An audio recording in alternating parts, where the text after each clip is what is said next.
Someone I'm working with asked me, what is the fourth way?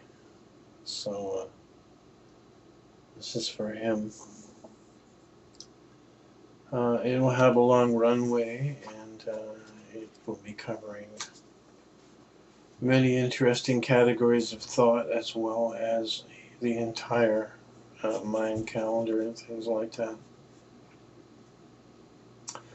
Um, I have a diagram here. This is the logo of the Fourth Way Schools. It's called the Enneagram. And those who are familiar with the Gurdjieff, Ouspensky, Rodney Collin material might well have seen this before. If you're getting somewhere where you're seeing this logo, you're a little closer to the truth than other places. When two people from Fourth Way Schools meet, they sit down and discuss the Enneagram, and the person who knows more becomes the teacher, and the other person becomes the student. You might think it would be hard to find a Fourth Way School, but the one I found puts their phone number in the Gurdjieff Ouspensky books. And the owners of the bookstores are trying to prevent them from putting their phone number in the books. And it's a fun game and all very mysterious and ooh. So this is a reading from a textbook from a Fourth Way School. And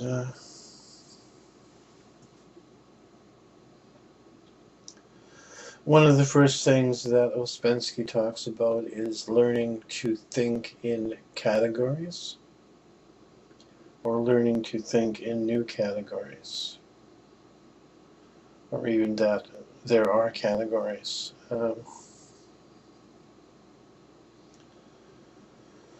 It takes a lot of convincing to convince a person that he is a sleeping machine. Even those who say, yeah, I'm interested in that kind of concept. I'm looking for information in that area. The things you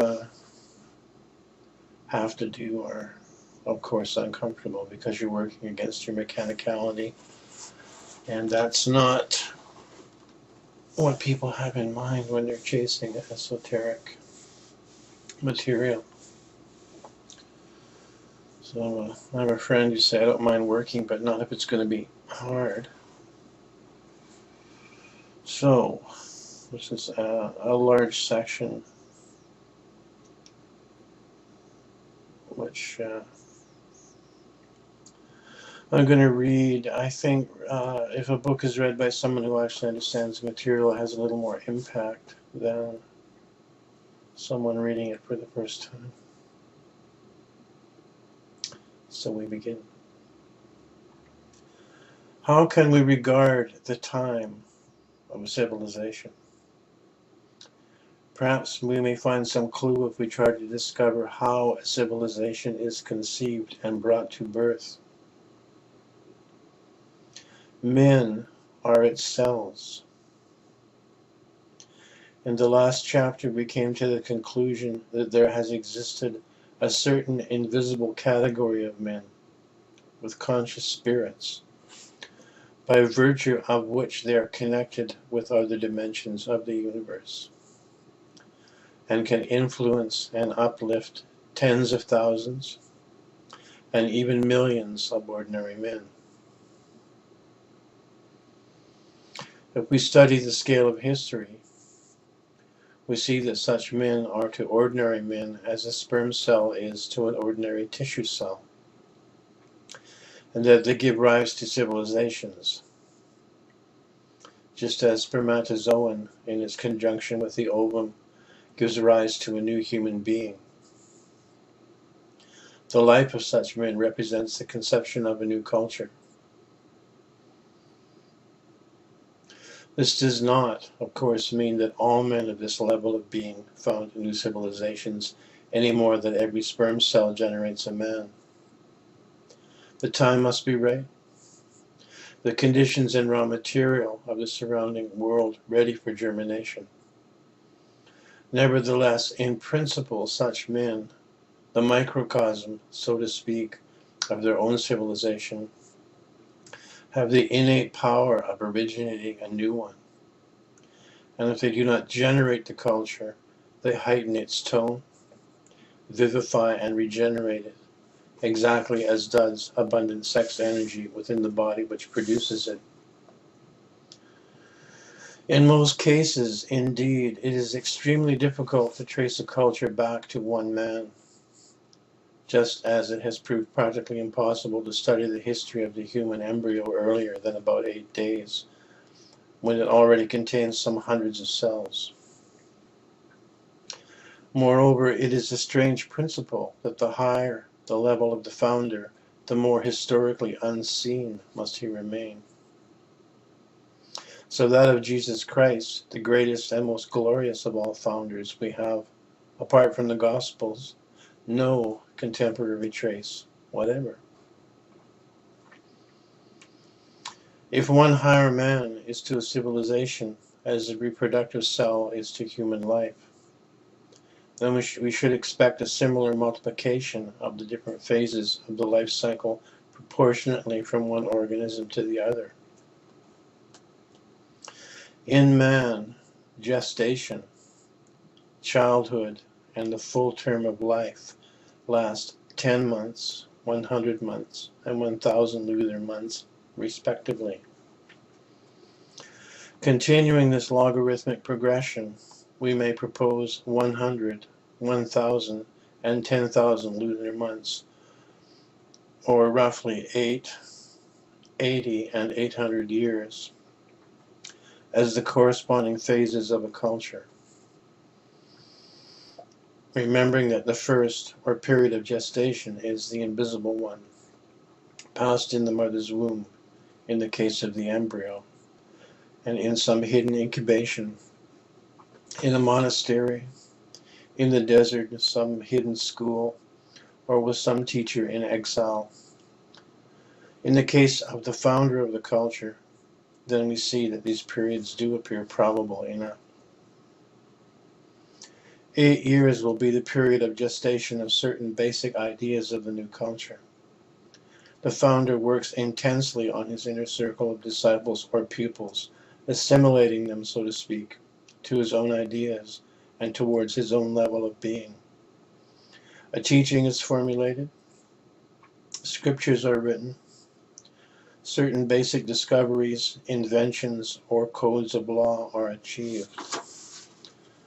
Some intensely concentrated memento is created. The laws of Solon for the Greeks, the Gospels for the early Christians, the Quran for the Arabs, which to the very last days of that culture remains its key and inspiration.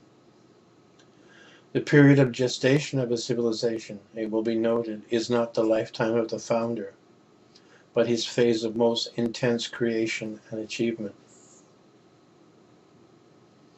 80 years will be the period of the physical expression of these basic ideas or teachings, and will correspond to those ages of fabulous invention, discovery, and creation, which are historically visible at the beginning of each true civilization. This is the life work of the founder's immediate circle. For one culture, we see a blossoming of religion and architecture. For another, the spread of order, administration, and morals. For a third, a sudden wealth of artistic creation and scientific discovery, and so on. While behind each appears, if it can be seen, a certain basic pattern and a certain inner knowledge of an esoteric nature. This is the childhood of a civilization, the period of the formulation of its personality, its golden age, in comparison with which everything that comes after seems strangely wearisome and pedestrian. Later generations look back to it according to their mood, as men look back to their childhood, either as a time when miracles were possible, or a time which they have outgrown into the wiser delusion of old age. The existence of such a period also explains those sudden extraordinary flowerings, which in a century or less soar from barbarism to civilization and as quickly disappear. For example, the Pythagorean culture in Sicily and southern Italy in the 6th and 5th centuries before Christ raised in those virgin lands the greatest temples and cities of the Greek world, and perfected a whole potential system of science and philosophy, only to be swept away at the peak of its achievement by the rival Roman civilization from the north. In the patrimony of the Western Mediterranean, there was not then room for two brother civilizations, and it was the Pythagorean which succumbed. Finally, there is the period of 700 or 800 years, which will be the total life of the civilization, at the end of which its basic ideas and institutions will die. That is, they will lose all trace of their original meaning and use, though in some cases they may still subsist as mummies or memorials from the past, as do the Gothic cathedrals to this day. Remembering how the lifetime of man was terminated by an extraordinary conjunction of all the planetary cycles, we must now ask whether the lifetime of a civilization does not also correspond to some great cosmic rhythm. For any period which does not will be an invented and not an organic one. In fact, we do find exactly such a period, which embraces almost exactly an integral number of days, years, sunspot periods, and all the various lunar revolutions, writes Sir Napier Shaw, would include almost everything external which can be thought of as affecting the Earth's atmosphere. Such a period is 372 years, one half of a still longer period of 744 years. There's a little bit of information here from Sir Napier Shaw's Manual of Meteorology. The lunar solar cycle of 744 years has been invoked by the Abbe Gabriel. It combines 9,202 synodic revolutions,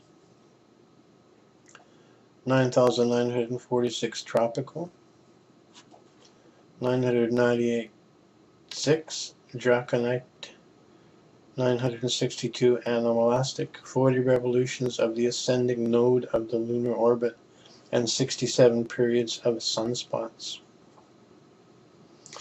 It is noteworthy that in an attempt to establish a timescale for the rise and fall of civilizations on the basis of a great year of 360 years, and its double period of 720 years, was made by John Napier, the inventor of logarithms, in the guise of an interpretation of the Apocalypse, from a book which is called A Plain Discovery of the Whole Revolution of St. John, published in London in 1611.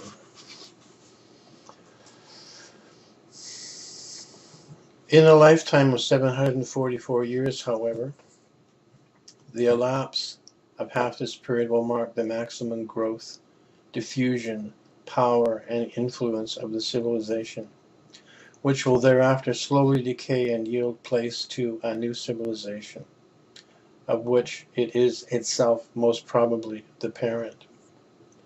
The logarithmic slowing down of time, which we noted in man's life, which means that less and less happens in each successive year, sometimes gives rise to the impression that cultures are shorter than they actually are.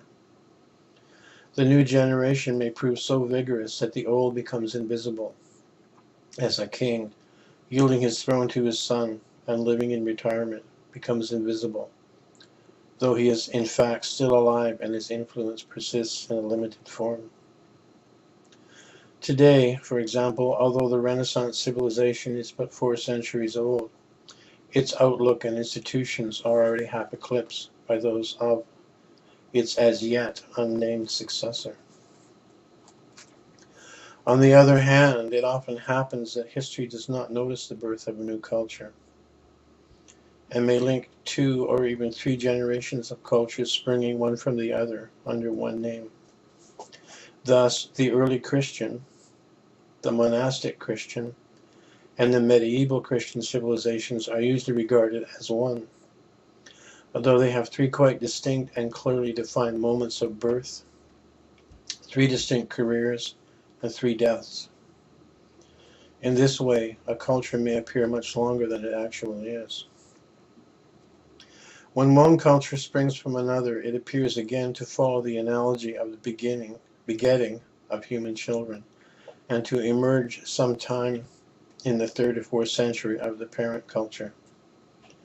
Usually the latter has already reached a very high level, and the founder of the new is, as it were, its highest product, who combines in himself all its achievements and understanding.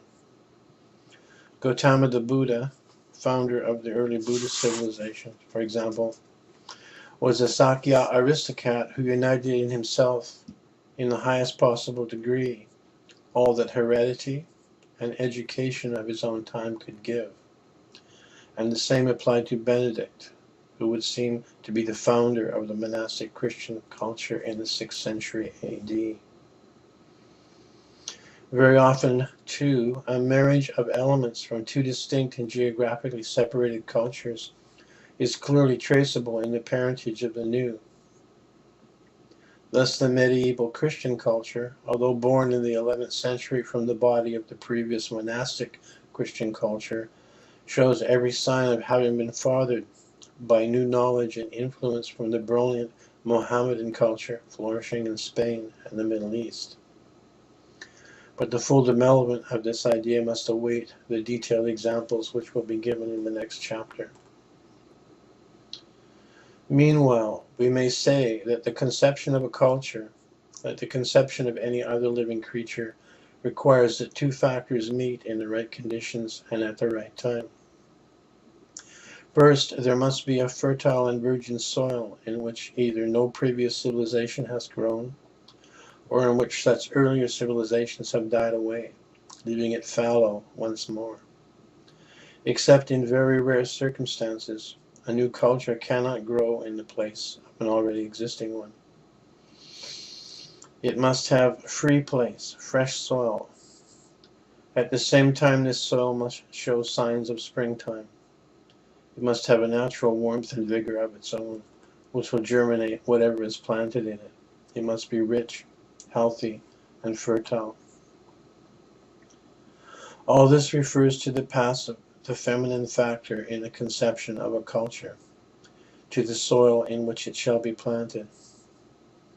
And if we look about the mid-20th century world, we do see, apart from those areas which are obviously the scene of a culture in decline, if not in its death throes, certain soils which do seem to fulfill these conditions.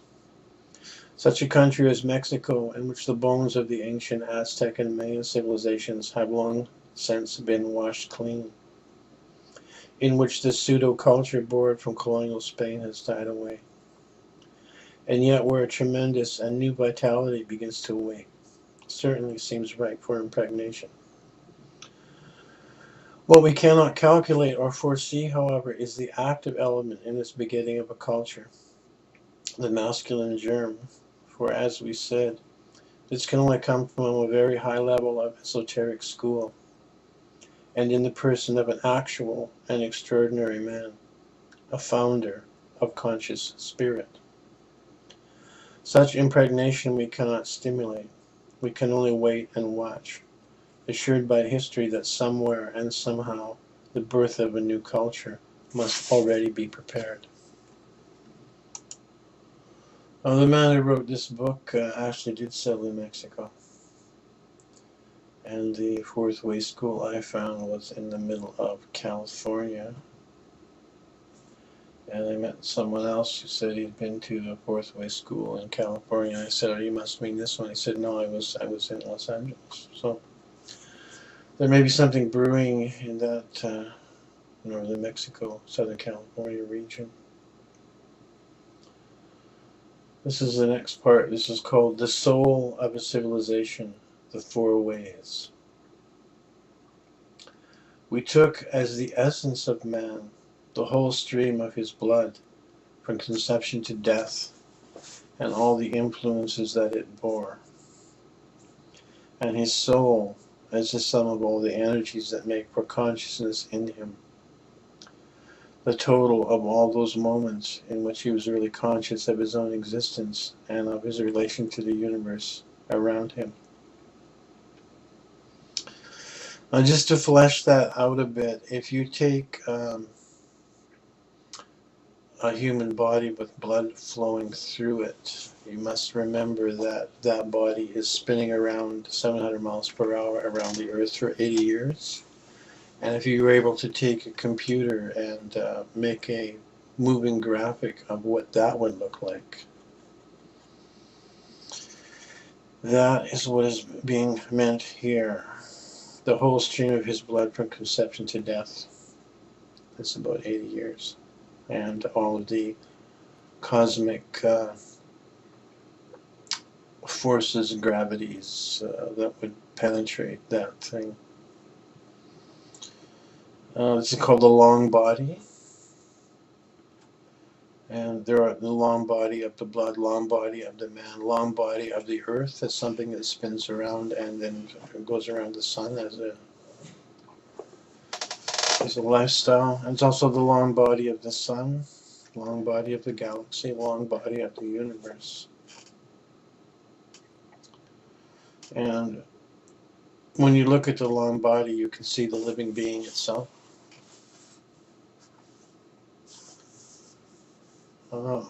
What first is the essence of a civilization?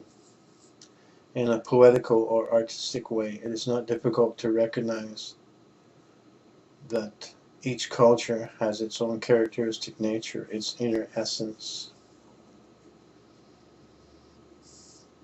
This essence expresses itself in its art, literature, music, manners, customs, interests, ideals, weaknesses, fashions, clothes, postures, gestures, extravagances, and so on, all of which must, as it were, be seen together to catch a glimpse of the essence which lies behind. Just as all the corresponding attributes of an individual man must be seen together for a clue to his individual essence. In figures like Uncle Sam, John Bull, La Belle France, and again in paradoxical symbols like the lion and the unicorn, or the eagle and the serpent, men have tried to express the dimly felt essence of their countries. Still more subtle and elusive will be the essence of the great culture which lies behind them all. This essence is very difficult to define in any exact way, but quite interesting clues to it are provided by the characteristic monuments of a civilization, its characteristic institutions, and its characteristic way of transmuting its ideas. For instance, the characteristic monuments of the Roman civilization are its great public works, its roads, aqueducts, and amphitheaters. Its characteristic institution is its code of laws and its system of administration. And its characteristic method of transmitting ideas is by public order, law, and literature. For the medieval Christian civilization, the characteristic monument is the cathedral. The characteristic institution, ecclesiastical organization. The transmission of ideas by architecture, sculpture, and ritual. While Renaissance culture again is characterized by the university as monument, humanism as an institution, books and naturalistic painting as a mean of transmitting ideas. All these are expressive of quite different and quite definite essences. Sometimes, too, a flash of understanding of this idea comes when we notice curious similarities of essence in civilizations widely separated by time and space. There is a striking resemblance in the taste of the times. For example, between the Parthian culture of the first centuries of our era and the early feudal age in Western Europe. Both civilizations of hard-riding knights, of chivalry, of courts held in tents, and of violent, emotional people, at one moment passionately devoted to battle and the next to flower gardens. This also happened in Japan, for example. The samurai, knights, swords, and the tea ceremony. Or again between the Roman Empire of the 2nd century and the British Empire of the 19th. The same essence expresses itself in characteristic literature. Think of the essence of the culture behind Beowulf, or the Chanson de Roland, for example, in contrast to that behind Shakespeare on the one hand, or behind Tolstoy's War and Peace on the other. All these works are lasting. They belong to all humanity. At the same time, they are perfect expressions of the essence of one particular civilization at one particular age. Yet we must not be diverted here by difference arising from the age of a culture, for its essence is that which connects all its ages, which remains constant throughout its whole existence. In this way, the ruling idea of mysticism and the Church, although it took different forms and served different purposes, remained constant throughout the medieval Christian civilization, just as that of knowledge and education has throughout the civilization deriving from the Renaissance. Essence is what is permanent or inborn in the nature of a culture. In this essence of his race and culture, each man participates directly. It is true that his conscious memory of the past is limited by the generation of his grandparents, from whom, as a child, he hears tales of the world 50 years before, and into whose time he can very vividly and personally enter. And beyond his grandparents, a man has 8 grandparents, great-grandparents, 16 great-great-grandparents, and so on. 20 generations or 7 centuries back, if we suppose no mixing, he is descended from 1 million individuals of his own race. An Englishman born in 1950 may be descended from perhaps a quarter of the whole population of England in Chaucer's day. Thus, he is heir to the essence of Chaucerian England in a very real way. And if he is a man of observation and sensibility, he may find existing in him, like ancient records, traces of different aspects of his race and culture, which will astonish him both as a modern man and as an individual. This explains why all men feel much deeper loyalty to the ancient past of their country than to its more recent past. And the more ancient and legendary this past, the greater its power to stir them. It is because the further a man looks back into his race, the more completely he is descended from it, and the more completely it is represented in him. In his very blood is mirrored, however faintly, all the blood of his country's first founders. Certainly in our time this idea has been stolen by perverted minds and turned to criminal use, like so many other ideas. This does not affect its truth. There can, however, be no implication of superiority or discrimination here, for all men are descended from an equal number of ancestors, and all equally rich. Those of mixed race no less, and perhaps more so than those of one, though the former may indeed inherit inner conflicts which the latter do not feel. Thus, if we extend our analogy from the human individual to the culture, and say that its essence is the totality of the blood of that culture, then we may add that each later man contains in himself, quite literally, the whole essence of the first days of his culture. Now, this concept would also explain this phenomenon called the Akashic Records, where there's so much data.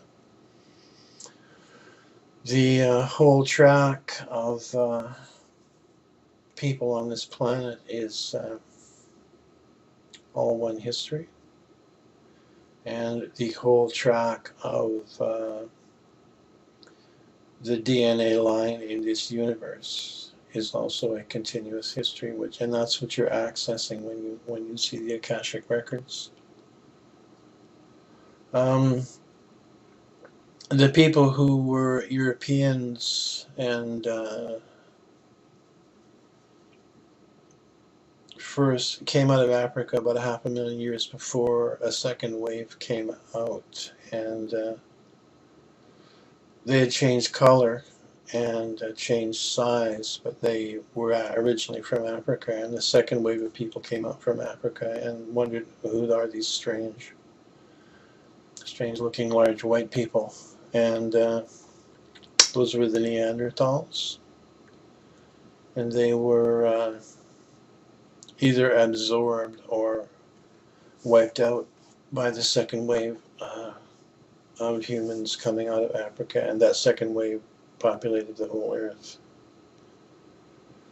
And the memories of that are available to you in psychic sense, because it was real, and everyone's related by blood, by DNA, and by being spiritual beings. So that's something that drops out of this information. A little more on that. This also means the Akashic records are not some alien database in another dimension. This is part of your history. And the reason for schools is to wake up sleeping spirits who are running meat bodies on this planet and imagining or being told and lied to that that's all you are, that's all you'll ever be. And the Akashic records are something one can run into,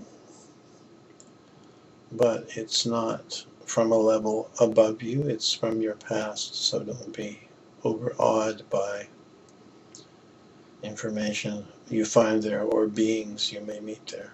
These are your, or were your contemporaries at some time. Below the level of these kinds of schools, there are the shamans with organic plant drugs who are trying to fire your pineal gland enough that you'll have an experience, and they can say, now you've seen that, you realize there's more going on here than you thought, and from that point we can talk about your spiritual heritage and future. Moving on to the next section. What then is the soul? If essence is difficult to define, this is 10 times more so. But in some way the soul of a civilization will be the totality of the souls of its children. The sum of all those who throughout its whole span have achieved consciousness. It will be all the human consciousness achieved within that culture. Its traces may appear to us in the highest scriptures, which describe the pattern of the universe and the way to consciousness of it. These may reveal different souls, as the New Testament is different from the Quran and both from the Vedas, but at the bottom of the soul of a civilization can be made of no other material than the souls of men, and with that, and which the souls of men connect. Now, this soul of a civilization is fed in 3 ways. Those 3 traditional ways by which men may become conscious and develop individual souls of their own. These ways, and the school of regeneration which exists to administer them and teach their method on earth, depend upon the ideas of developing consciousness first in one particular function. By becoming fully conscious in one function, a man finds his way to consciousness of his whole being. By transforming the nature of this one function, he transforms his whole self. By acquiring an instrument to control one function, he acquires a soul. The first way to consciousness is through the instinctive and motor functions. The second way is through the emotional function. The third is through the intellectual function. The first way is something akin to what in the West is known as asceticism, though it contains very much more than this word has come to mean, and we use it only for lack of a better. This is the way of achieving consciousness by mastering physical functions, by overcoming pain. It is the way of transmuting pain into will. In the East, it includes many fakir practices, and in its full form is known as Hatha Yoga. But whereas the more passive Oriental may follow this way by holding his arm above his head, or by sitting on the top of a column for 7 years, like Saint Simeon, in the more active West, the mastery of the body usually takes a quite different form. In modern life, the best example of men going by the ascetic way are certain explorers or mountain climbers. Men who, in attempting to reach the poles or scale Himalayan peaks, endure appalling hardships and force their bodies beyond the limits of endurance, under a compulsion which they can never fully explain. Scott and his companions slowly freezing to death at the South Pole. Irving and Mallory climbing on alone towards the summit of Mount Everest, which they could never reach and from which they could never return, were in fact Western fakirs engaged in making themselves souls by the first or ascetic way. In this way, neither the question of motive nor of understanding enters. The fakir may be earning the only living open to him. The self-torturing anchorite may be trying to forget a girl. The superlative athlete or acrobat may be hungry for publicity. It does not matter. Driving the body consistently past pain and the fear of death is a fact irrespective of motive. He who does so may create a soul. The soul is made by bravery. The second way depends on a marriage of what are known in the West as mysticism and charity, though both words are unsatisfactory. It is the way of achieving consciousness by mastering the emotional function, by overcoming fear. It is the way of transmuting fear into love. By this way, a man welcomes all situations which ordinarily give rise to fear or distaste, precisely to show that these emotions can be transformed into something quite different, that is, into quite new sensations of ecstasy. He welcomes poverty, celibacy, sickness, absolute obedience to the will of a religious superior, and many other limitations of ordinary pleasure. He sacrifices all small and trivial emotions in order to acquire one great and transcendental emotion. Saint Francis of Assisi is perhaps the best Western example of a man going by this way, and his embracing of the leper is a classic demonstration of the method of acquiring love by overcoming fear. Others who, like Florence Nightingale, deliberately overcome their natural repugnance in order to serve the sick, the poor, the old, or the oppressed, may also be unwitting candidates for this, the second or emotional way to consciousness. Mother Teresa comes to mind here. Here, it is clear motive of this is of prime importance, though understanding is not. A man who is charitable in order to be well thought of will acquire nothing through this, though his every natural inclination be sacrificed in the process. For by this way it is the emotion, not the fact, which turns the key. Without positive emotion, every visible effort will be but a pretense, hindering rather than helping inner growth. With love, the result may be obtained without a man even realizing the difficulty of what he does. His soul is made by goodness. The third way is what used to be understood by philosophy. It is the way of achieving consciousness by mastering the intellectual functions, by overcoming thought. It is the way of transmuting thought into understanding. By this way, a man endeavors to subject the meaningless wanderings of the mind to the pattern of cosmic laws. He tries to think of everything that happens to him, of everyone he meets, not in relation to his personal likes and dislikes, but in relation to great principles. In this way, he gradually becomes liberated from a subjective point of view and acquires objective understanding. Not only was this the way of great thinkers of clerical and philosophical schools in the past, of St. Thomas Aquinas and Isaac Newton, for example, but in our day it is also particularly open to those of scientific mind, provided they actually try to live all sides of their life by the great laws which they study or discover. Now, this is one of the first things that's suggested is learning to think in new categories. And some of the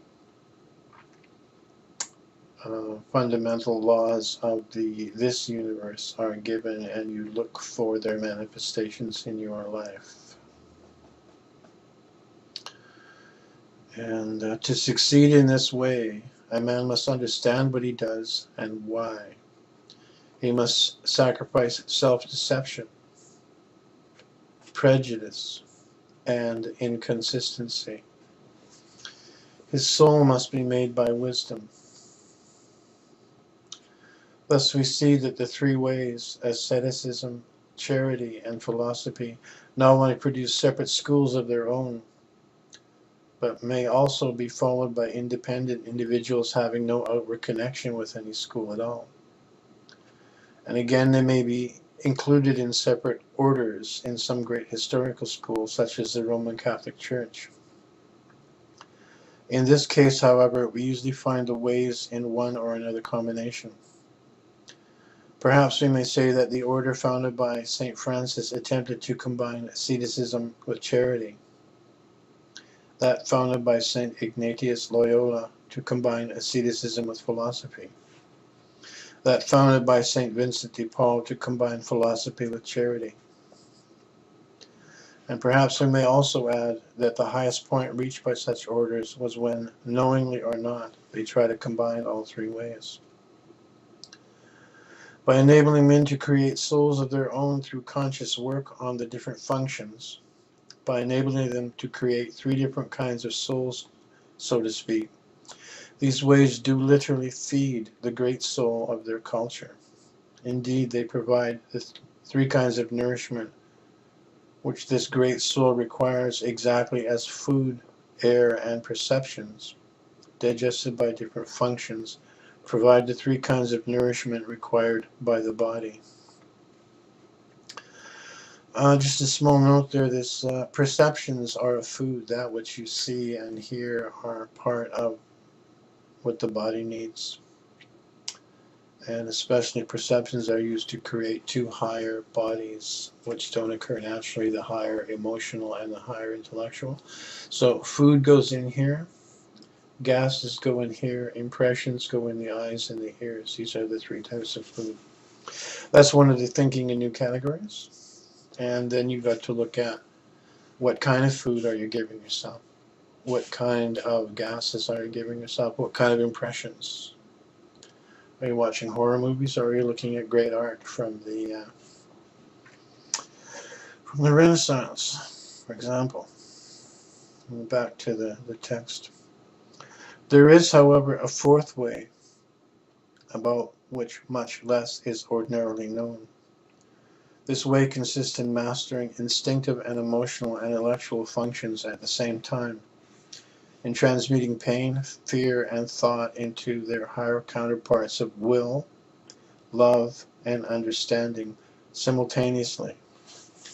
In this way, a man tries to be conscious in at least three functions at once, and he tries to harmonize the work of these functions to make them help each other and serve the same aim. Thus, if he forces his body to carry out some very difficult physical task, he also deliberately works to transform the petty fears and resentments which may arise from it. And further still, he tries to understand what he is doing and why he is doing it, and to relate everything connected with his endeavors to the great natural laws with which he has already made himself familiar. In this way, he has three separate fields of study, each of which explains and reinforces the other. Thus, the consciousness which is developed by the fourth way is more general. It embraces all sides of man, and it is less likely to leave some fundamental weakness or dangerous deficiency unseen. For this reason, unlike the ascetic and mystical ways, which usually require the immediate sacrifice of all that is familiar, and transition into some quite new conditions, like those of a desert or monastery, the fourth way is carried out in the conditions of ordinary life. The man going by this way has to carry out all his experiments and efforts in his usual surroundings. And all these experiments, apart from the inner results for which he works, must also yield external results which are reasonable and beneficial from the ordinary point of view. One of the tools that's used to do this is a concept which is called self-remembering, which is to include yourself as an observer watching you manage your life. And from the point of self-remembering, it's a little easier to work against the resentment that comes from interfering with the mechanics of your machine, which has run wild on you until you run into a higher school. The fourth way towards consciousness is sometimes quicker and sometimes apparently slower than the other ways, but its chief characteristic is that it is more harmonious and thus more sure. The man who has learned to transform his emotions only in the special atmosphere of a monastery is suddenly required by fate to struggle for his living in the business world, may find all his methods useless and his work wasted. The ascetic who has required will living in a cave and fasting is suddenly placed in conditions where all kinds of physical pleasures are freely accessible, may find himself overwhelmed by appetites whose existence he did not even suspect. The man who has worked by the fourth way, on the other hand, and who has endeavored to become conscious in all his functions and in all situations, will not be so easily caught. For him, consciousness will not be dependent on special associations, but will be that which accompanies him always, fasting or drinking wine alone or in a crowd, laboring or meditating. It will be that which lights up all that happens. There are many strange things about the fourth way. If the ascetic must be brave, the mystic good, and the philosopher wise, he who tries to go by the fourth way must learn to be brave, good, and wise at once. And if he fails to aspire to any one of these qualities, his work and development is held up precisely at that point. Thus, schools of the fourth way always find themselves working, as it were, on a knife edge, and their tendency, whenever immediate influence from higher levels is withdrawn, will always be to slip back into one of the other ways, to content themselves either with austerity, or charity, or philosophy. From this, it would appear much more difficult to work in the fourth way than in the other three. In one sense, it is.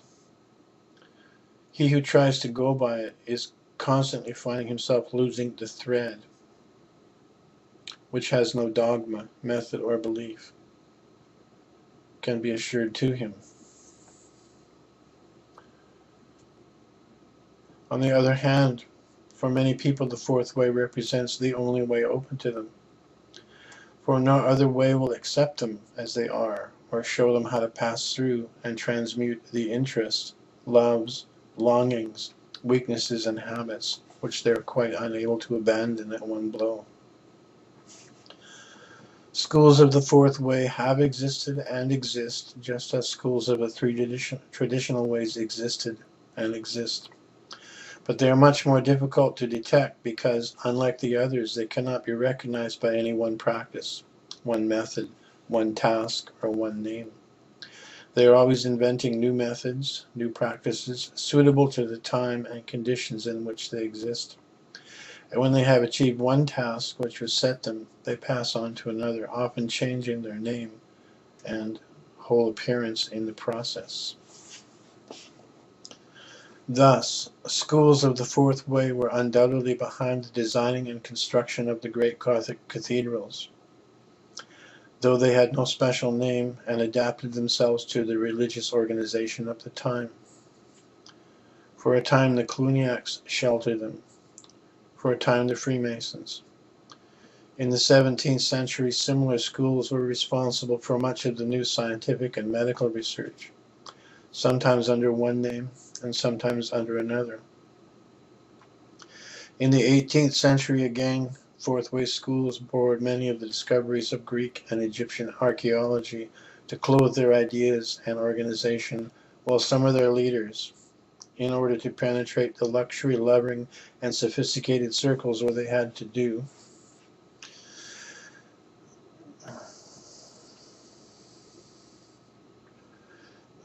I'll read that again. In order to penetrate the luxury-loving and sophisticated circles where they had work to do, might even appear in the guise of fashionable magicians or mesmerists. For the fourth way endeavors to introduce consciousness into all sides of life, and its form is always connected with that which is most new, that which prepares the future. At the time, by definition, the fourth way, like the other three ways, is primarily concerned with the development of human souls. And its true work, like theirs, is to feed the soul of the culture in which it works. It may thus be said that the stage of development of the soul of any given culture will be the direct result of these four ways and of the work of the schools which study them. Well, this next section is called The Declining Absolute or Comparative Religion, and there will be some visual aids and a pop quiz afterwards, so watch out. There is indeed a way in which we can compare the souls of civilizations and the different phases of one civilization. This is according to their view of the universe. In the earlier part of this present book, we tried to establish the general structure of the universe. We had to suppose a philosophical absolute. This is an octave from the Godhead absolute down to the moon.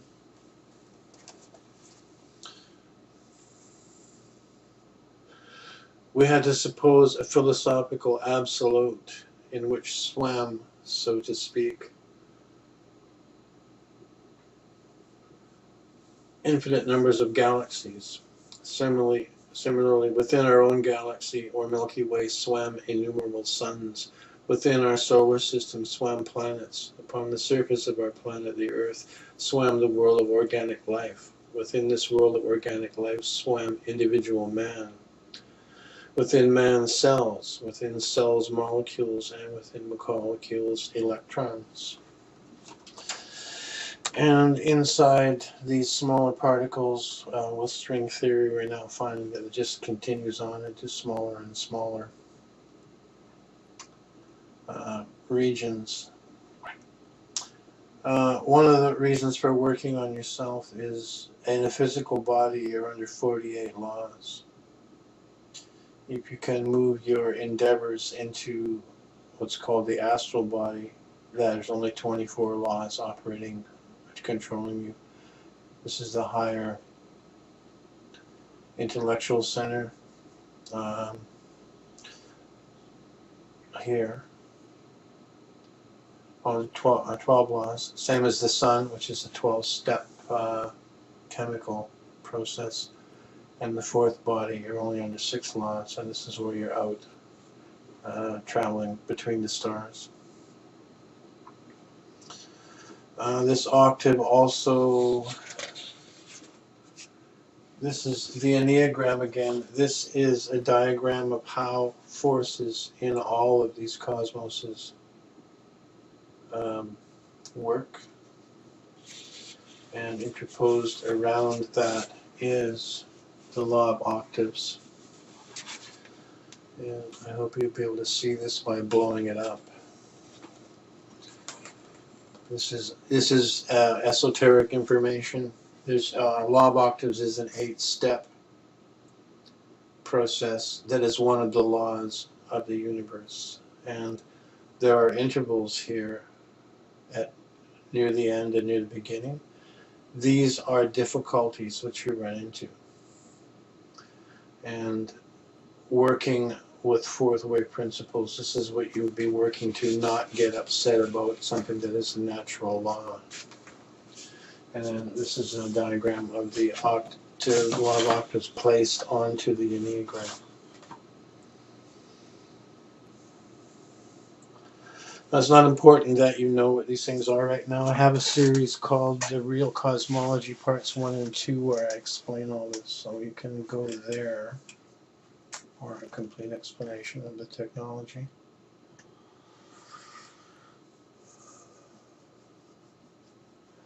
Now, each world or cosmos is incommensurable with the one which contains it. It disappears in the greater one, becomes invisible in relation to it.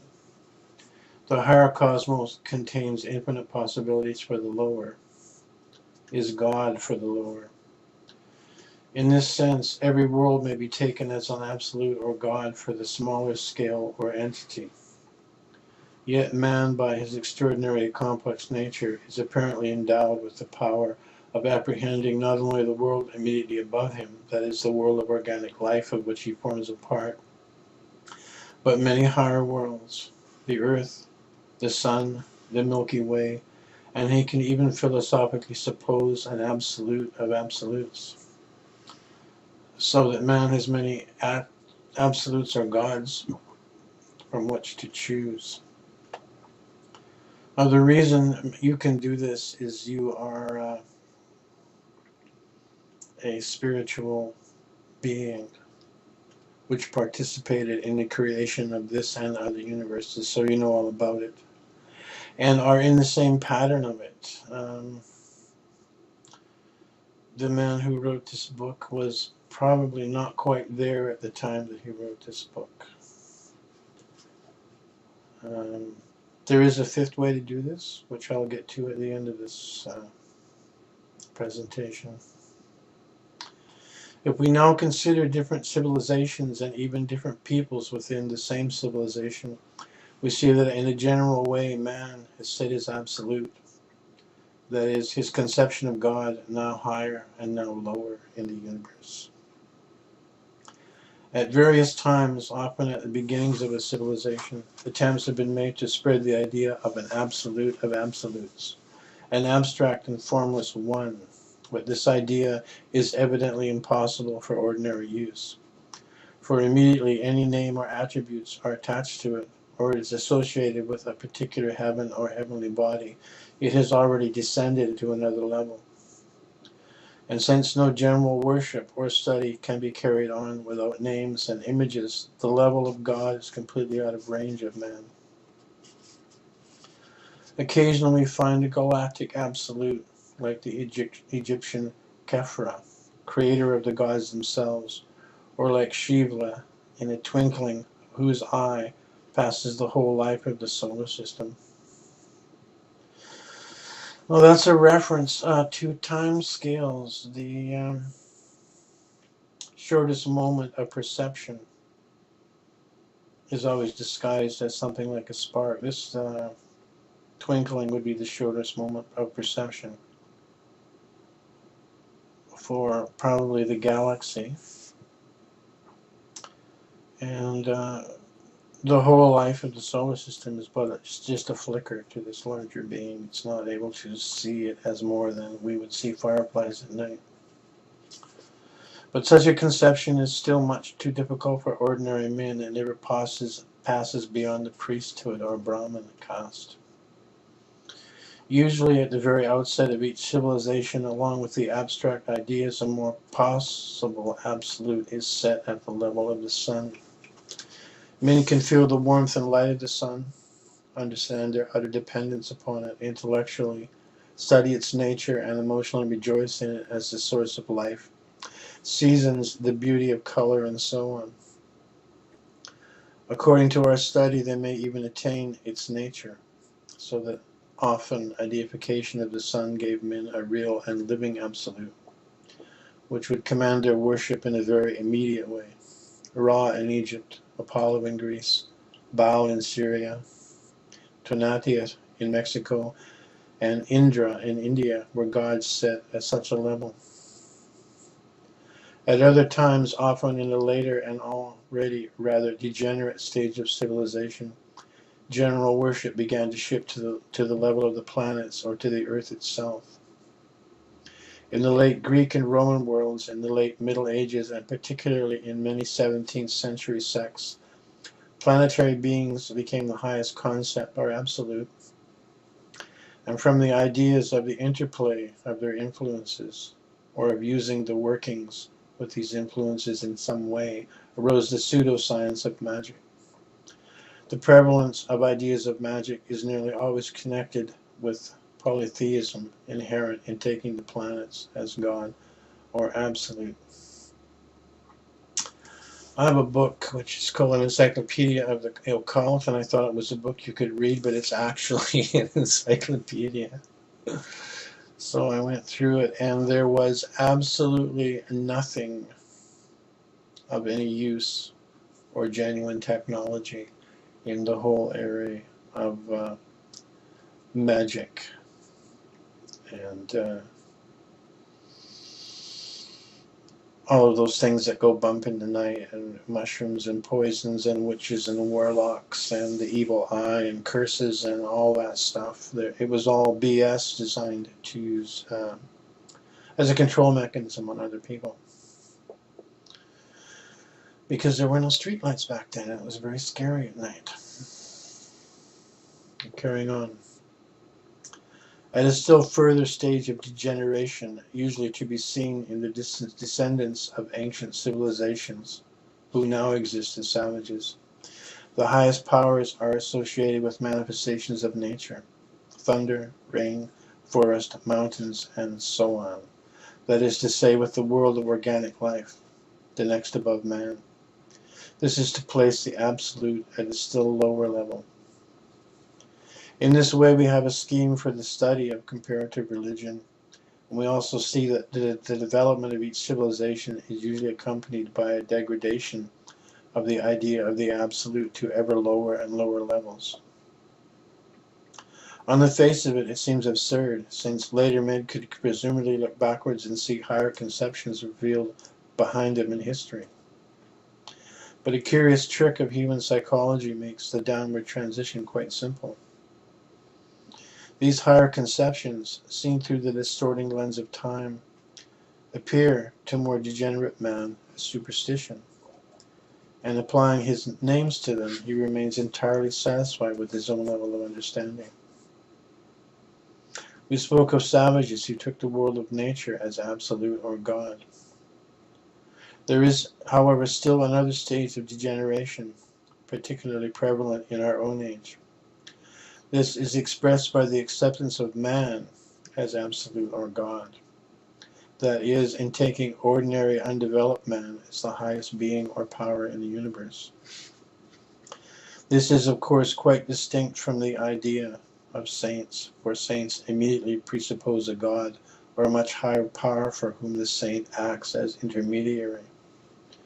The deification of a Roman emperor, the worship of a Hitler, absolute obedience to some party government, Or on the other hand, the idealization of an imaginary figure like the common man, when no higher power is recognized, are examples of taking man as God or absolute.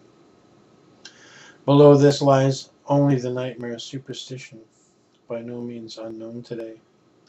When men believe microbes, bacteria, and other subhuman organisms to be stronger than man or God, that is, the final power in the universe.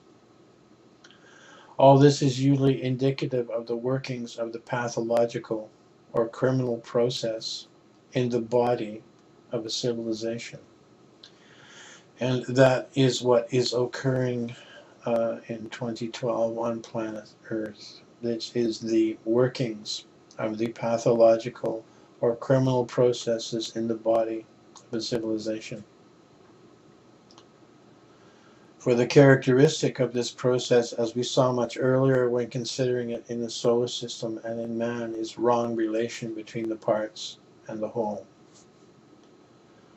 A general belief in man or microbe as the highest power in the universe means that for the time being, mankind is completely lost its right relation with the whole cosmic body. From such a pathological state, civilizations rarely recover.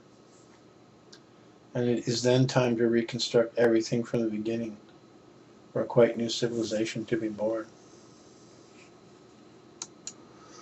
So this doesn't get too long. I suggest you go to my video series called The Real Cosmology and look at that. Otherwise, this will become a 3-hour-long lecture. And here's there is an absolute. So that's it at the top there.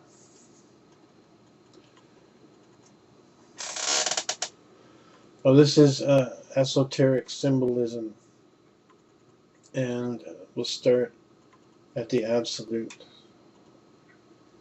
which is the dot in the middle is a consciousness singularity which is outside this universe. This is everyone who ever wanted to play the game of this universe. And the number of beings is very, very large.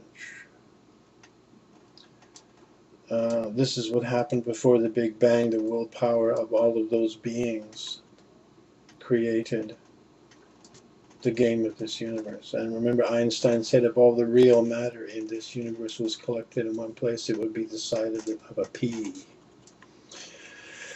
Those are anchor points that have been put out. The circle around the dot means this process, when it gets to its end, starts again and is therefore continuous or perpetual. The triangle is the law of three, which is how you get something done in this universe. Everything has an active force working on a passive medium in the presence of a third factor, active, passive, neutralizing. The second or outer circle means that that process coming from the absolute, the will of the absolute, is eternal. So below that you have the eternal unchanging,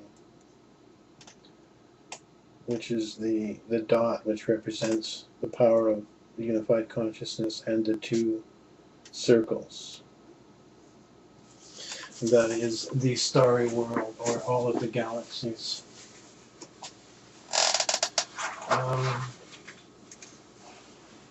I mentioned the fifth way of doing this, and what that is, if you are able to externalize the spirit from the meat body, it will be in terrible shape, but it will remember who it is and where it came from.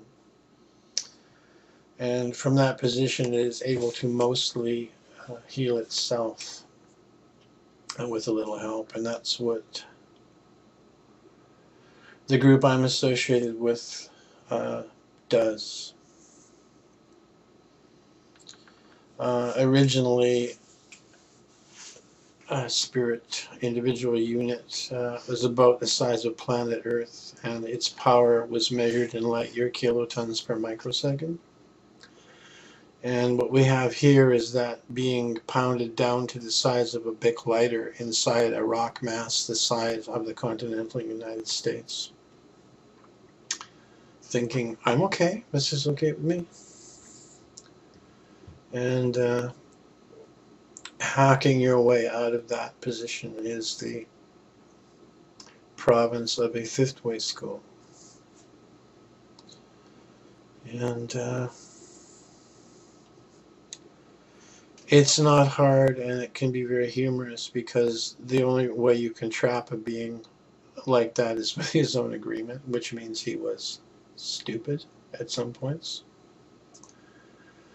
And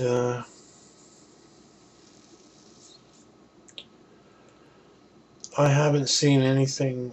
Actually, I have. The fourth way school that I was in, they said we're working with higher forces. And there were about 400 beings who were working with that school. And they had been important people when they had bodies, like Shakespeare and others. There's a list of them in one of the fourth way books.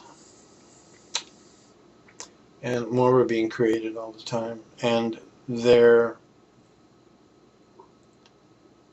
hope is to wake up the rest of the beings who are here, because this is kind of a mess, although it's not supposed to be a mess. It's supposed to be fun.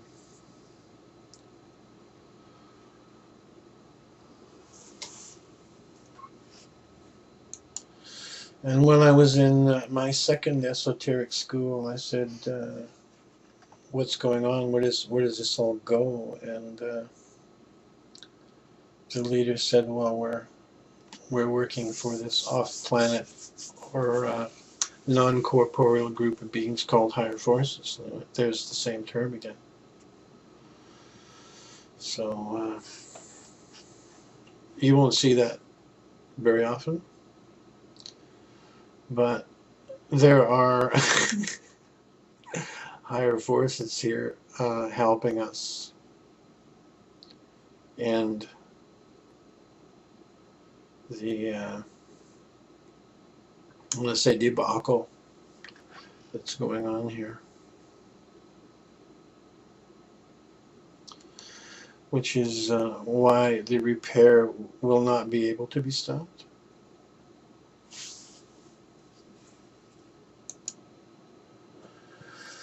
Now, who are these higher forces? These are the people who have gone through a lifetime as, I guess what you would call an ascended master, and then you leave your body but stay here to help. I'm going to return to the beginning of this. We came to the conclusion that there has existed a certain invisible category of men with conscious spirits, by virtue of which they are connected with other dimensions of the universe, and can influence and uplift tens of thousands and even millions of ordinary men. This is the fifth way schools. And I was recruited by such a group. And these things are occurring 24 hours a day. So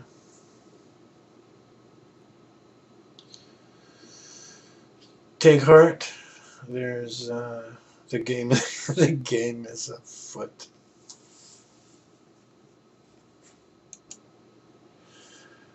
This would be a good place to take a break if you want to stop for a while, because it's been an hour. But there's more connected with this, and we are going further down the rabbit hole. So take a break if you want, or we shall carry on. When we look at the sequence or descent of civilizations more objectively, several strange facts emerge. In the first place, we find more or less the same racial stocks becoming incorporated now into the body of a culture of one character, now into that of a culture based on quite different capacities, ideas, and understandings. During most of the last 2 millennia, the actual races of Europe have remained remarkably unchanged, and they continue pure and clearly distinguished among themselves even to this day. And yet this same material, this same agglomeration of cells could be formed into different civilizations of extraordinarily contrasting style. Certainly the quality of each corresponds to the psychophysical type and capacity of the race which launches it. One civilization is conceived by Greeks, another by Romans, a third by Frenchmen, and a fourth by Italians again. But very soon all the other races of the European family are imitating with more or less success the example of the leader. And seen on a scale of centuries, the chief endeavor of the whole continent seems to change from thought to labor to art to mysticism in a very extraordinary and inexplicable way. Since the material of the great body of these civilizations is the same, what has changed to produce such different interests, different achievements, and different ideas in succeeding ages? Can we trace any cosmic movement which would appear to correspond with this rate of change?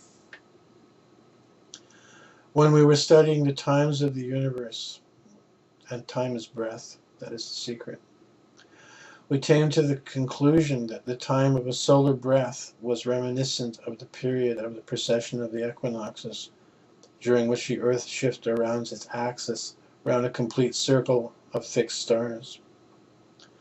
The effect of this movement is that the sun's position at the vernal equinox gradually passes through the whole cycle of the zodiac, the original position being restored after 25,765 years. This is what the Mayan calendar is about.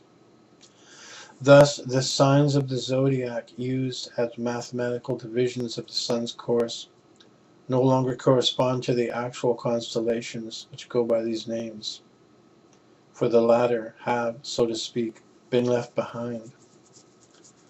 In other words, the radiation of the sun acts on the Earth in a slowly changing combination with any influence which may be received from the center of the galaxy. In an earlier chapter, we thought of the life on Earth in the analogy of a play on a stage, round which the colored lights of the planets were constantly moving to produce ever-changing emotional effects. But at the same time, we thought of the effect being subtly influenced in quite another way by faint music played off stage, which might alter the spectator's whole feeling about the play without his even being aware of it. In our analogy, this distant music may be compared to the effect of our changing relation to the zodiac, that is, to the Milky Way. Then if we consider a civilization as one complete performance of the play, it means that each performance will have a quite different musical accompaniment. And this in turn means that the whole emotional effect will be subtly changed. And the same play will appeal to quite different sides of mankind as they are thus evoked. As we recall, the axis between the Earth and the Sun gradually shifts around the whole zodiac in 25,765 years. This period not only seems equivalent to a solar breath, but taking the life of Earth as between 1 1/2 and 2,000 million years, it also exactly represents half a terrestrial day.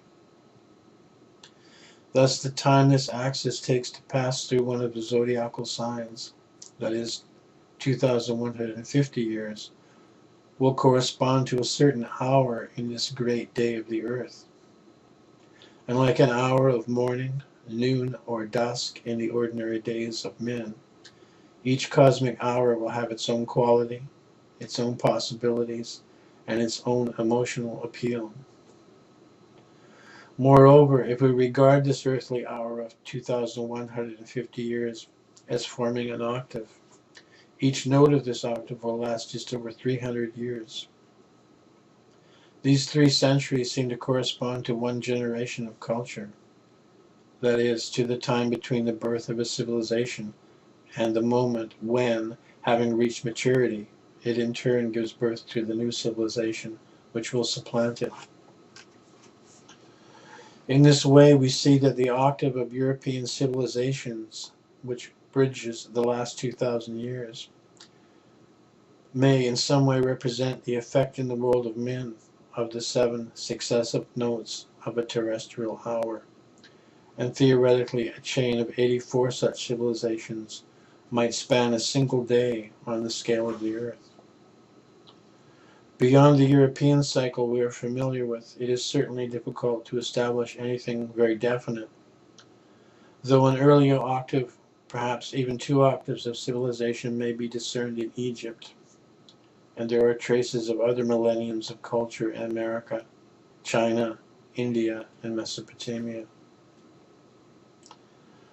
At still further remove, however, it is interesting to consider the many legends of some great terrestrial catastrophe, which is reputed to have destroyed the continent of Atlantis and produced almost complete break in the chain of human culture.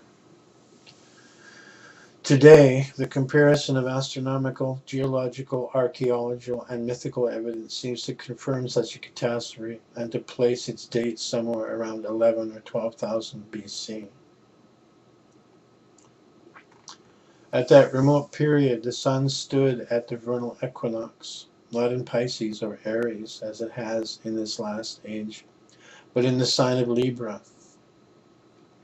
The whole relation of solar and galactic influences must have then been the reverse of what it is today, and it may well be that such disaster was in some way connected with that earthly night, which preceded our present chain of civilizations and separated them utterly from the works of man in an earlier and unrecorded age.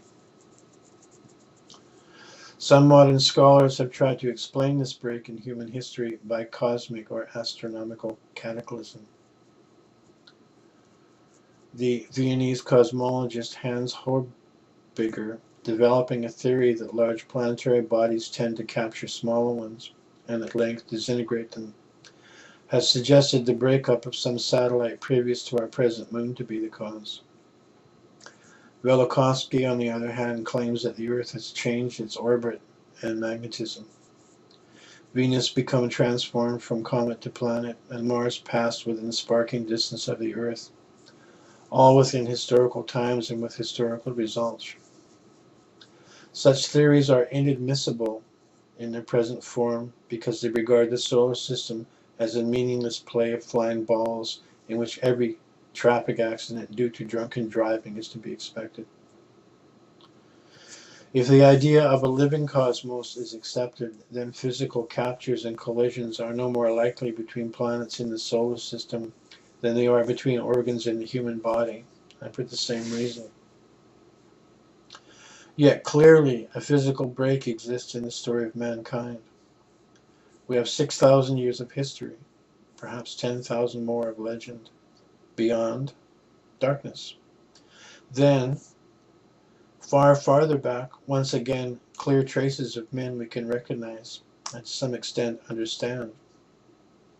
It is a strange fact that we know more of mankind 20,000 years ago than 10. Did man make some great mistake which had to be expunged? Did he merely pass through some terrestrial interval which no more depends upon him than a thunderstorm on a cloud of summer gnats? Were both factors, human fate and cosmic pulsation, equally involved? We do not know. It is only clear that some master key to the human story is lost. The further back history goes, the greater the monuments, the more exact the knowledge. The pre-dynastic Sphinx and Great Pyramid are both vaster in concept and more meaningful in detail than all that comes after. In Peru, pre-Inca architecture is more perfect than the Inca, and the fabulously ancient ruins of Tiahuanaco in which stone blocks weighing 40 tons are trimmed and dovetailed like plaster, more perfect still. Many of man's strangest achievements have no known origin. As Ignatius Donnelly points out, no animal has been domesticated within human memory. All those which are domestic now were already domesticated at the dawn of history. By whom? And how? Not only materially, but in grandeur of philosophy, purity of religion, daring of astronomy, subtlety of symbolism, that which we find in most ancient times ranks with anything accomplished since. The charting of constellations by the Chaldeans, the exact measurements of star cycles lasting thousands of years by the Egyptians, the invention of letters, hieroglyphs, and writing, the lost concept of deities which create deities. We can hardly imagine greater achievements. None of this is such as could be discovered by accident by ordinary men.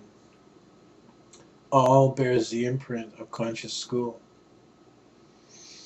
When we go back 10,000 years more to ancient cave drawings, we are struck by a great difference. We find the physical daring of the huntsman, the skill of the archer, the pathetic trace of him who prints his palm on the wall, hunger for meat and sex, fear and love of one's prey, but no trace of school. Man is living in a world where the most powerful beings are not gods or stars, but bison and mammoth. He barely holds his own among them. Somewhere between Altamira and Egypt, Altamira is the cave drawings they're talking about. Somewhere between 20,000 and 10,000 years ago, schools for the attainment of consciousness seem to have been established upon Earth. Somehow men attracted the help of higher powers in the universe, were allowed to cooperate consciously in a cosmic scheme. This is the key which is lost. This is what men dimly mean when they look back to Atlantis, a place where all culture was one, all knowledge new, where all subsequent civilizations, languages, and religions had their common origin. We have said that the nature of school is invisible. When schools were first established on Earth and began the immense task of opening the eyes of half-animal men to the nature of the universe and its possibilities in it, they must have acted openly.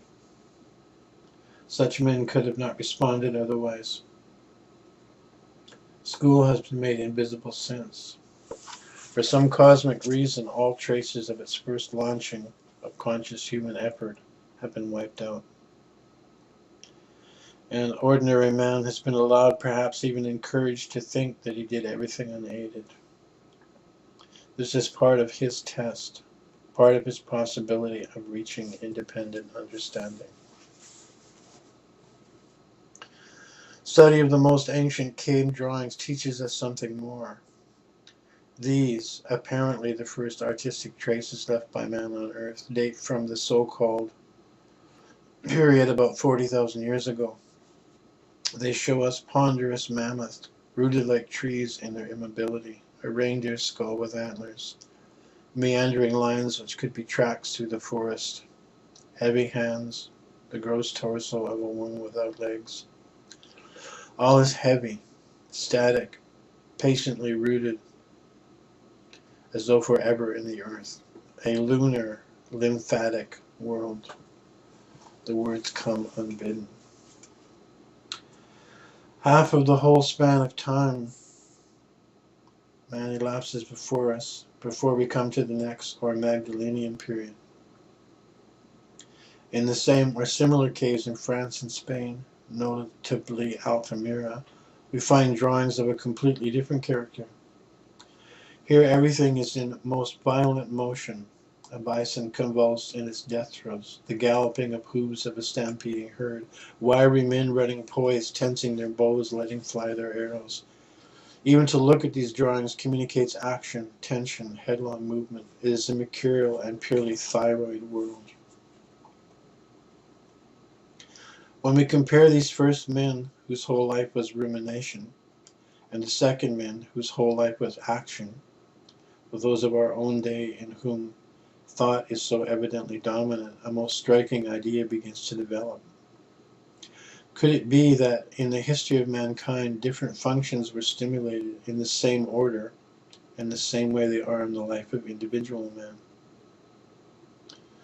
We saw how these functions appear to uncoil from a center both in the physical anatomy and in his lifetime. The thymus, pancreas, then the thyroid, parathyroid, adrenals, posterior pituitary, anterior pituitary, gonads, and pineal gland. Like a delayed chain reaction, each seemed to set off the next and in time be supplanted by it. Let us suppose the same sequence of stimulation in the life of mankind. Only here, as we saw in studying geology, time has a reverse motion to that of individual man. Instead of slowing down with each passing year, as with him, for the earth and mankind, time becomes fuller and fuller. Earlier periods are longer, later, shorter. The logarithmic scale for the stimulation of successive functions must go backwards, not forwards. Let us suppose then, as we shall later try to show, that in the actual present a quite new pressure is being brought to bear on the mental powers of mankind through stimulation of the anterior pituitary gland. Let us suppose that the period of dominance of the posterior pituitary has lasted 1,000 years, and that each previous functional period was twice as long as that which followed. Recasting the individual lengths being worked out, we then have a table like the following.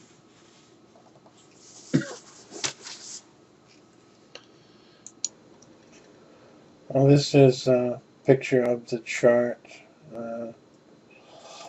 Maybe you can stop the video and print out the page. I'm not sure if that would work.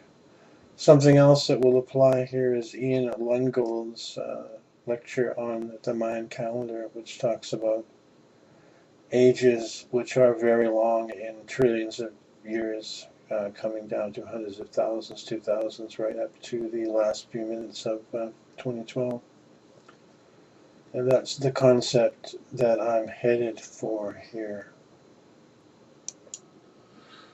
What this material here leans on is the theory that the endocrine system in the body is a mirror image of the planets in the solar system and are receptors for influences coming in from the planets. And this is esoteric astrology. The physical body is part of the organic film around the earth, but the spiritual being which is enjoying it is generally asleep and is a pawn or victim of these forces, which is one of the things that's taught and explained in fourth way schools, and is one of the categories of thinking. This whole thing in the Middle East is caused by the cosmology that's occurring right now, and is no more conscious than a summer rainstorm, unfortunately. This is something good happening by mechanical accident. Now, it could be manipulated either way. It could be manipulated into more freedom for man by conscious forces, or it could be manipulated into more slavery for man by unconscious forces.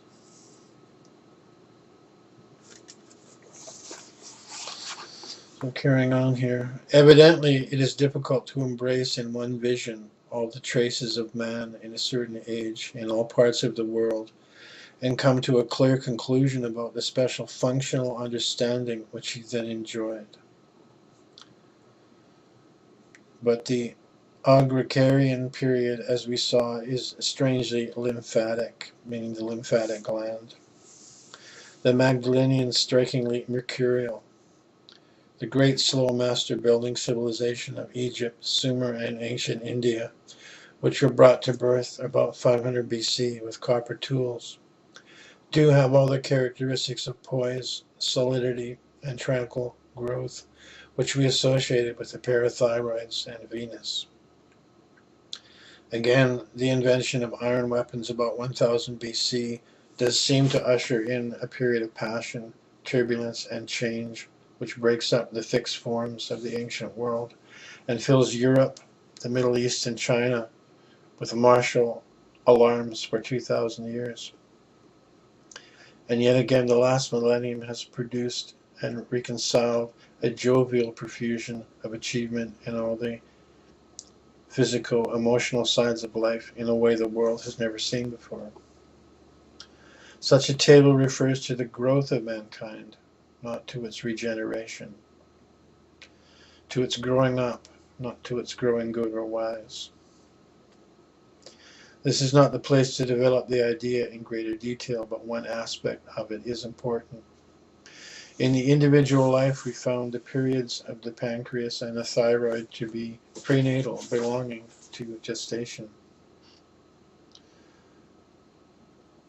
Our Ignatian and Magdalenian man, laboring in the dark, womb-like caverns, suggests gestation on another scale. In individual life, somewhere between the moment of the thyroid and the moment of the parathyroid, between quickening and infancy, comes birth into light and air with all that they imply. Somewhere between 15,000 and 5,000 BC, in some place of which we have no trace, was mankind born into air, light, culture, the tradition and heritage of conscious evolution. Was esoteric school established for the first time on earth in accordance with some universal plan? The midwife at his birth.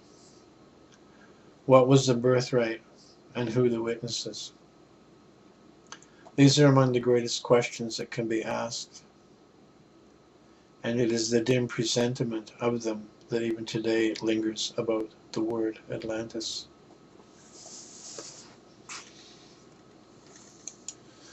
Well, before I go on in this, I want to clear something up.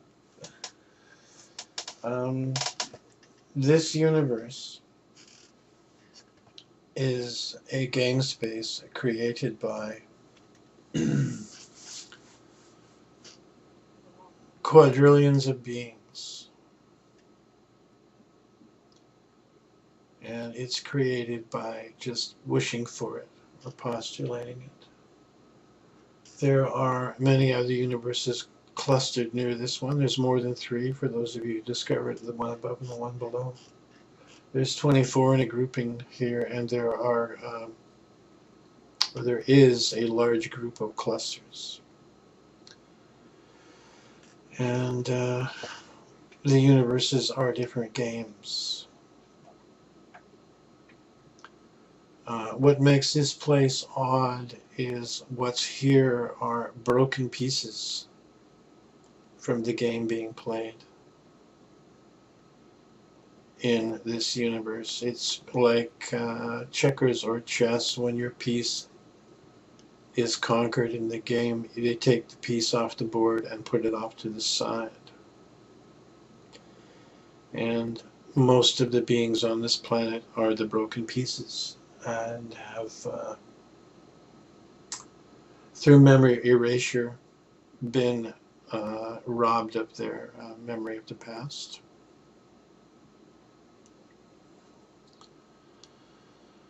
This is done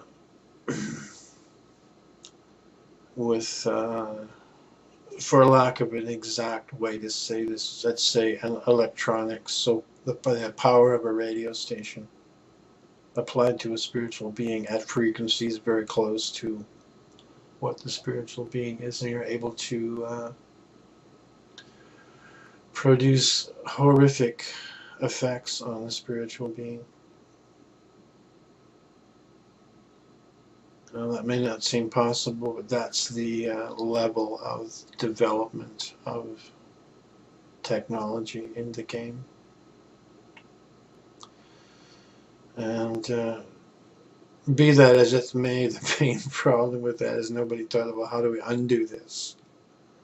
There's never been a way to undo it until now, which is the fifth way of doing things that I mentioned earlier. And it was developed on this planet, hooray for us, and it will become the chief export of this planet around. There are other places near here that are also messed up. So what has happened here is are there people in the game noticed the unhappiness of this place and have come here to undo this scenario and wake people up and remind them that they're spiritual beings with eternal lifetimes and infinite power. And the general scenario is people are living in sleep of this possibility. But there's nothing wrong with you. The concept original sin, and how handy is that, is the implants that you do have being used against you, told you're bad, you're born with original sin. Kind of an unfair game. But the form it's taking is, it looks like somebody's came here to make things better, let's put it that way, whether they be Atlantis or the Nephilim or little green men. That was done, and things have gone on till now. And the scenario we have here is a little better than running around in the forest trying not to get eaten by wolves wearing animal skins. So we have done quite a bit of pulling ourselves up by our own bootstraps. But I want to stop the putting on a pedestal the beings who did that. Their intention was not to be gods, not to be the superior aliens, but to wake up the spiritual beings who are here, who are not less than them, are the same. It's just the game here has degenerated into running around in a meat body. And it's even worse than that, because the meat body is actually run by a much older and more degenerated spiritual being who's not too dissimilar from you, and he's decided that all he can handle is running a meat body. And you've come along and decided all I can do is attach myself to one of these things so I can have a life in the game of planet Earth without being conscious of the fact that there's someone else in that body running it for you. It's a pretty degraded state. And the arrival of school in your life is your wake-up call that what you thought was your life and fate in this universe is not what you thought it was. So there's something much grander, much more fun, and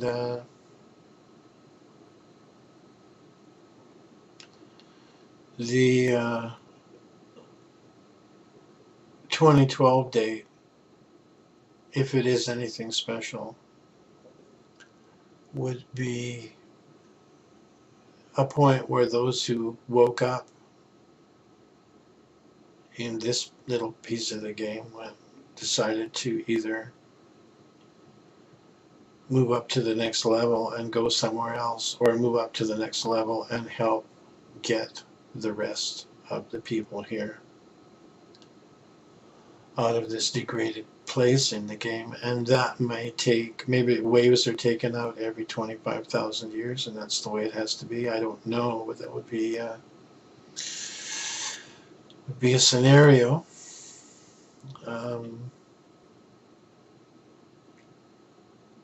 That would be viable, and that may mean what the veiled references to the return of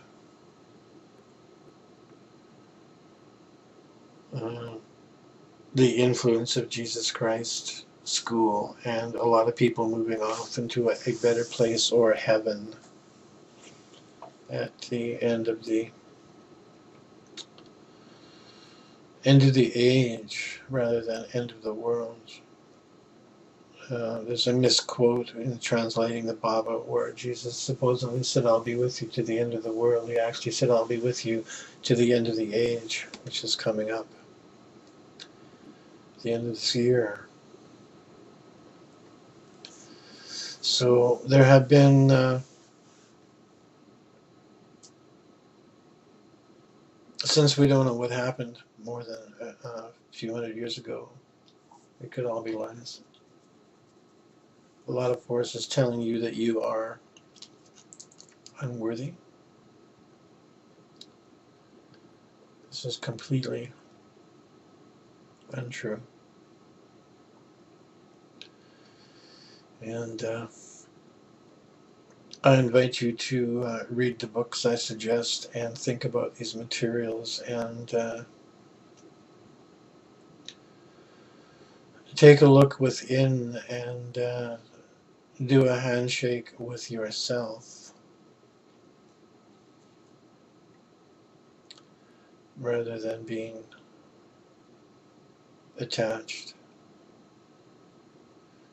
to the external medley of influences that pull on you.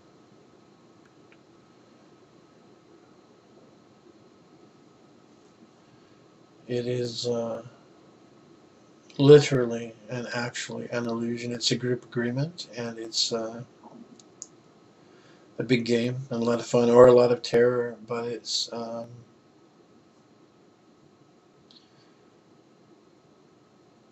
all just little points of communication that were put out by you and other beings, and it's been many quadrillions of years, and it's turned into this unmanageable monster called the three-dimensional universe. And you don't have to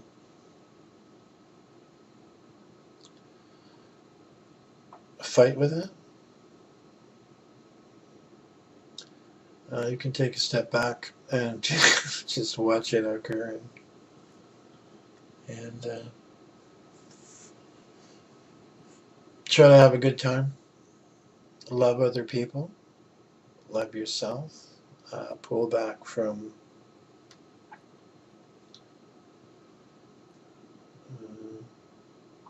negativity.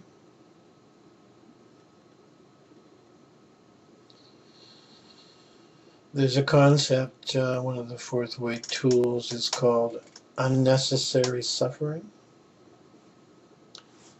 And who would want to suffer unnecessarily?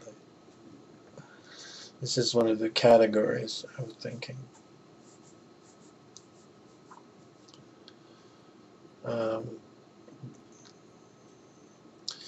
There is some necessary suffering. This is something you can look up in the Gurdjieff Ouspensky materials. But there is a a way out of this for you, and I think there is a way out for the group of us.